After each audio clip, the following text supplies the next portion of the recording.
What have I done? I've unpacked. No, I've packed and I've unpacked.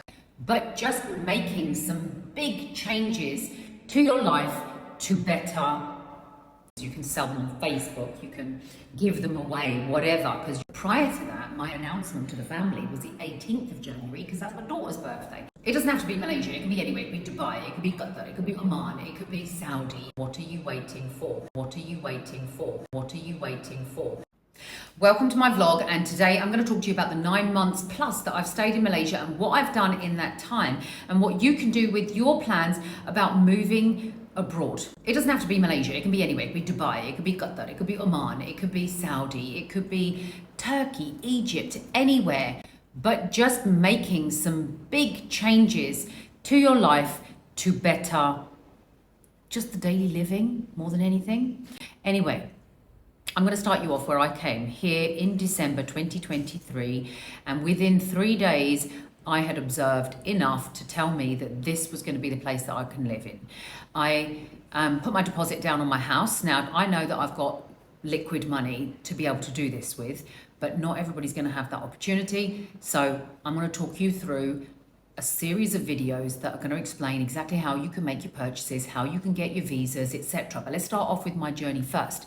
So I came in December. I stayed for 2 weeks. During those 2 weeks, I visited KL as much as I needed to see. And then I moved on to, I thought, Penang, because that's where people told me to go to. So you have KL here, and then you have Penang here. And en route there was Malacca. And as soon as I got into Malacca, since I have a history of property investment and knowledge of development and recognizing an asset or an area and thinking, right, there's money to be made here, I could see that Malacca was definitely that place. But also because it wasn't far from KL. I'll go into that in a bit more detail in a minute. So I spotted Malacca and I thought, this is where I'm going to invest. As in, this is where I'm going to root myself. The price was favorable, the location was great, the scene was where I wanted to be, it wasn't too busy. I'll talk about Malacca more. I think I've done some videos explaining my reasons why I chose Malacca, not KL. KL being Kuala Lumpur, if you don't know, guys. So then after I'd made my purchase deposit, found somewhere in a development, put a deposit down, small deposit was required at that point, and I got a purchase agreement. And then my next step was to go back to the UK. Now, I was under the impression it's going to take a good 9 months to buy a house here in Malaysia. So I was rest up thinking I'm not going back to Malaysia for a fair amount of time. But things changed. And what I started off doing was, because I knew that there was this plan in the future and I like to get myself prepped, I started to pack. I can say pack, but actually it's unpacking.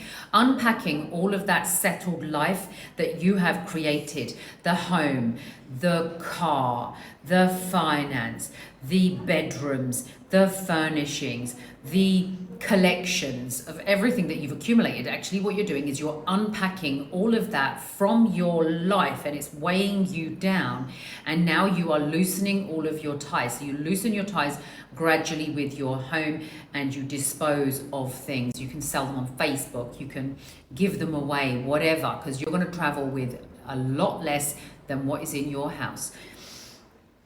So the first thing I started to do was the packing element, and that's when I got back in January, and I could vision plan of where I was going to start, where I was going to finish. And the last room was actually Hira's room, because her room had so much: the toys, the books, the coloring, the paints, teddy bears, clothing, all the stuff that you get together for your kids, right? My room, not so bad, because I'm usually on top of things. If I buy something new, I usually dispose of something old, or if I haven't worn something for a long period of time, then it's off to the charity shop anyway.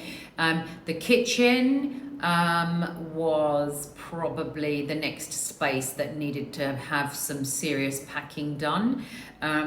Where else? bedrooms. So everybody else's bedrooms are already offloaded anyway. I had 2 foster children at the time. I had my 2 children living with me. My youngest son was with my brother, so a lot of his possessions weren't there, and the 2 elders had already moved out. Two of the foster children, one was en route to being moved out because he was 18, and then the other one was still journeying with me during my time. So now, excuse me, I've had a coffee. What have I done? I've unpacked. No, I've packed and I've unpacked. And now I'm starting to collect suitcases together of my possessions and my clothing, because it's me and Hira that were going to be doing the journey. And what we were going to take with us. And there was actually, no, I've jumped a gun, haven't I? No. What happened was I was just unpacking my house and packing up things that were going to go with me, but I hadn't really planned on when. So this is January, then I get in on February and book the ticket for the 5th of February. I remember that day because it's my brother's birthday, but prior to that, my announcement to the family was the 18th of January because that's my daughter's birthday.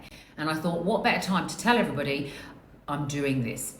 But what led to all of that was a two nights of, call it, I don't know what, divine intervention, call it anxiety. I had this heavy feeling of like just anxiety build up. So I dreamt one night, I don't know what I dreamt, but I woke up wide awake thinking to myself, you know, and from a spiritual level as well, from Islamic people, you will understand this. But I just woke up, saw the clock and saw that it was the Hajj time. And I thought, go pray, girl. Somebody's giving you a shout. So off I went, did my prayers, opened my Quran like I always do. And out comes the story of Abraham and Sarah and Hajra. Hajra was Prophet Abraham's second wife, and she was the one who had Ismail, and from Ismail descended Islam and us Muslims.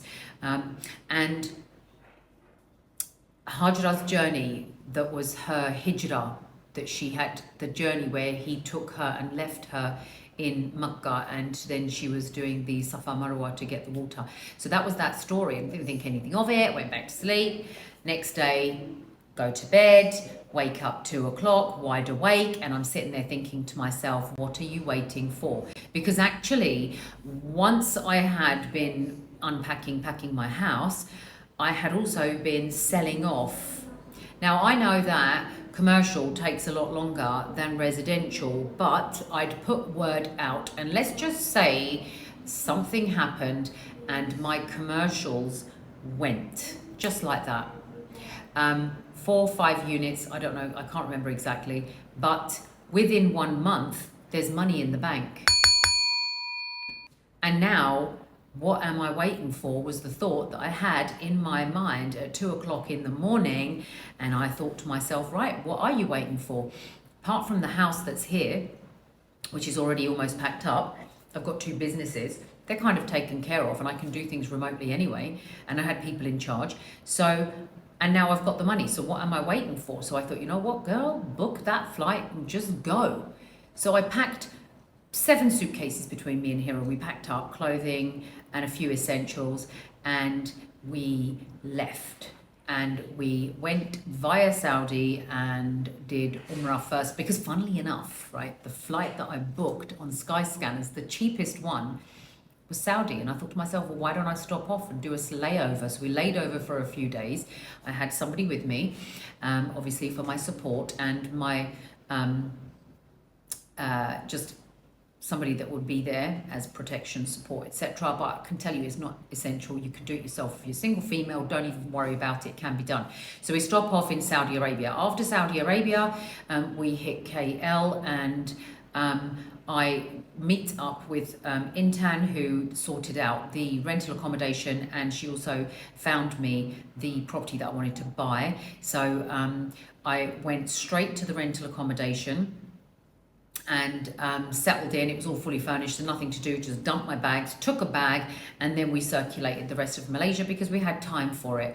We drove to Penang, we went to Langkawi. You've seen all the videos for all of that, right? So we did all of that, and then Ramadan came and we were back at the rental property and my mother had come to stay. So we're now with mum in Ramadan, enjoying Malaysia, still uncertain about what's going on my travel visa, tourist visa, because you get 3 months. And actually, I think, did we? Yes, with my mum, we took her to Singapore. So that was a jump out of the country, come back in 3 months more. I have. So now I get back and we do the whole Ramadan, we do the whole Eid. My mum goes back. That's April out of the way. Now May, I'm starting to feel a little homesick. So plus my daughter's baby was due in June.